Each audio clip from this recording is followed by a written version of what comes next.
Tim hukum Anies Muhaimin Bambang Wijoyanto memilih walk out saat hak ahli yang dihadirkan tim hukum Prabowo Gibran Edy Hiarie akan memberikan keterangan di sidang MK.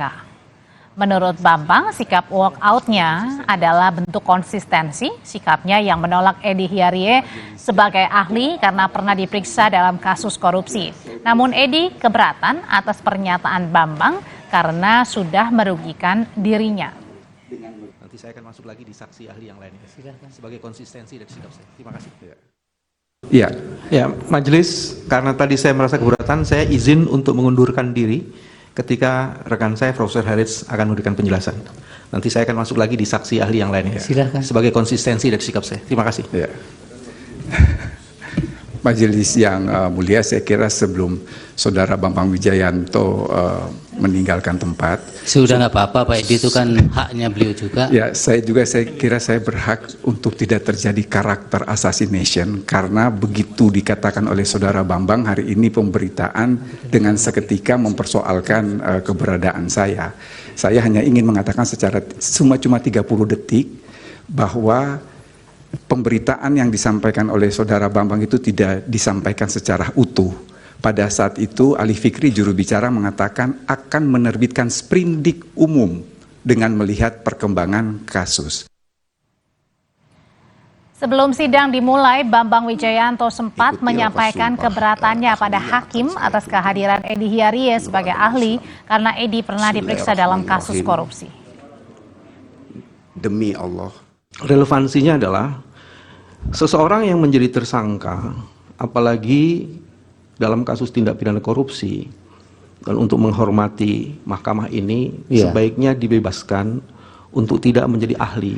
Ya, Bapak kan bekas mantan ketua KPK, baru penyidikan baru atau sudah tersangka baru? Nah ini disebutnya di sini sekalipun tersangka pun apa juga harus hak-hak privat? Saya ingin mengajukan ini sebagai sebuah keberatan dan silakan. nanti majelis akan mempertimbangkan. Ya, kami pertimbangkan dan ini penting sekali kami bagi catat kami. Pak. Oke, terima kasih.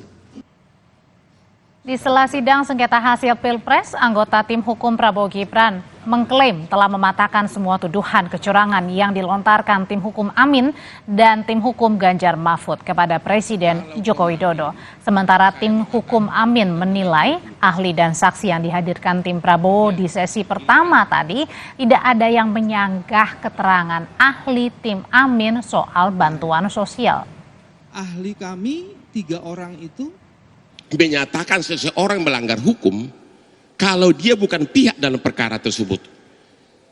Permohonannya ini kan selalu menyalahkan Jokowi termasuk mengenai bansos dan PJ, juga menyalahkan Menteri Dalam Negeri, tapi Jokowi dan Menteri Dalam Negeri bukan pihak dalam perkara ini.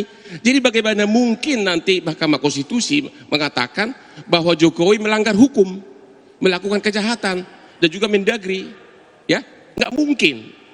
Kalau ini dalam perkara perdata, istilahnya itu bahasa Bataknya, bahasa Belanda, niet on van klik, gugatan tidak dapat diterima. Jadi makanya saya bilang sudah 30-0, ditambah lagi 5-0 lagi, 35-0. Ada beberapa hal yang menarik. Mari kita bicara konten, jangan bicara gimmick. Karena yang diperlukan adalah perdebatan gagasan dan membangun argumen. Dari seluruh saksi yang dihadirkan oleh 02 pada hari ini, cari seorang ahli yang dihadirkan 02 atau pihak terkait pada hari ini, tidak ada satupun ahli yang mengcounter ahli kami yang berkaitan dengan bantuan sosial.